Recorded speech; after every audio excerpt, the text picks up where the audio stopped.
حضرت مالک بن دینار فرماتے ہیں میں توبہ کرنے سے پہلے بہت بڑا شرابی تھا، میری 2 سال کی بیٹی تھی، میں شراب پینے لگتا تھا تو میری شراب گرا دیتی تھی، کہتی ابا میں تجھے گناہ نہیں کرنے دوں گی۔ 2 سال کی بیٹی، فرماتے میری بدنصیبی دیکھو میری بیٹی فوت ہو گئی۔ ایک رات میں خواب دیکھتا ہوں کہ دوزخ جنت کے فیصلے ہو رہے ہیں، قیامت قائم ہو گئی ہے، میرے لیے دوزخ کا حکم آ گیا، میرے پیچھے ایک بڑا سا اژدہا، بڑا سا سانپ بھاگنے لگا۔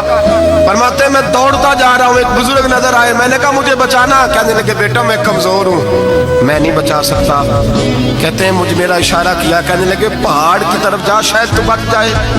کہتے ہیں میں پہاڑ کی طرف جا رہا تھا تو وہاں سے بیٹی آ رہی تھی، میری بیٹی دوڑتی آئی، میری گود میں بیٹھی اور اژدہے سے کہنے لگی دفع ہو جا، تو میرے ابو کو نہیں جلا سکتا۔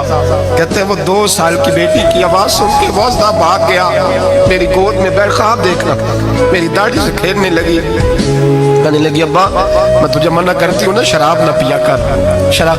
میں نے کہا بیٹے یہ کیا ہے سارا کچھ؟ کبھی ابا جی یہ تیرے برے عمل ہے جو اژدہا بن۔ تو بزرگ کون تھے؟ کہنے لگے بیٹے ابا جی وہ آپ کا نیک عمل ہے پر وہ کمزور بڑا تھا، آپ کو بچا نہیں سکا۔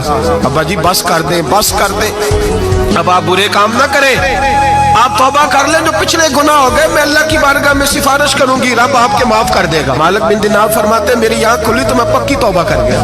بیٹیاں تو بخشوانے آئی ہیں دنیا میں، بخشوانے، اور یہاں لوگ فخر کرتے ہیں، فخر سے بتاتے ہیں، کہتے ہیں میرے بیٹے کے 15 رشتے ہیں، شاید مجھے قرآن دازی کرنی پڑے، شرم کر، حیا کر۔ لوگیوں کی بیٹیوں کے بارے میں اس طرح کے انداز اختیار کرتا ہے، تو گناہ کرتا ہے پھر اس پر تو پھولتا نہیں سماتا، اور تو پھر تجھے حیا نہیں آتی۔ لوگ ٹیس کرتے ہیں، میں نے دیکھا ہے، ان کے بھائی کو تکلیف دیتے ہیں، ان کے باپ کو تکلیف دیتے ہیں، اذیت پہنچاتے ہیں۔ ڈرنا چاہیے، گناہ کرتے ہو پھر فخر بھی کرتے ہو، شرم آنی چاہیے۔